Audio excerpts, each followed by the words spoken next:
બીએપીએસના વડા મહંત સ્વામીના 92મા જન્મદિવસની ઉજવણી કરવામાં આવી। વડોદરામાં બાળકોએ Guinness book of world record બનાવ્યો। 15,000થી પણ વધુ બાળકોએ સત્સંગ દીક્ષા ગ્રંથના મુખપાઠ કર્યા। સત્સંગ દીક્ષા ગ્રંથના મુખપાઠમાં 3 થી લઈને 13 વર્ષના બાળકોએ ભાગ લીધો। મહંત સ્વામીને એવોર્ડ એનાયત કરાશે। આજે એક ઐતિહાસિક દિવસ છે વડોદરાની ધરતી ઉપર। પરમ પૂજ્ય મહંત સ્વામી મહારાજના સાનિધ્યમાં આ એક જબરદસ્ત કીર્તિમાન સ્થાપવા જઈ રહ્યો છે।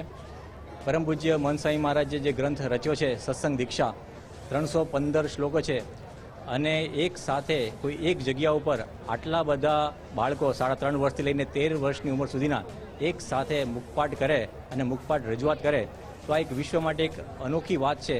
તો એના માટે દૂર દૂરથી બધા મહાનુભાવો પણ આવ્યા છે અને પરીક્ષણ માટે પણ આ બધા આવ્યા છે દેશ વિદેશથી। અને આ બાળકોએ જે આ યુગની અંદર મુખપાઠ કર્યો છે એ બહુ જ વિલક્ષણ છે।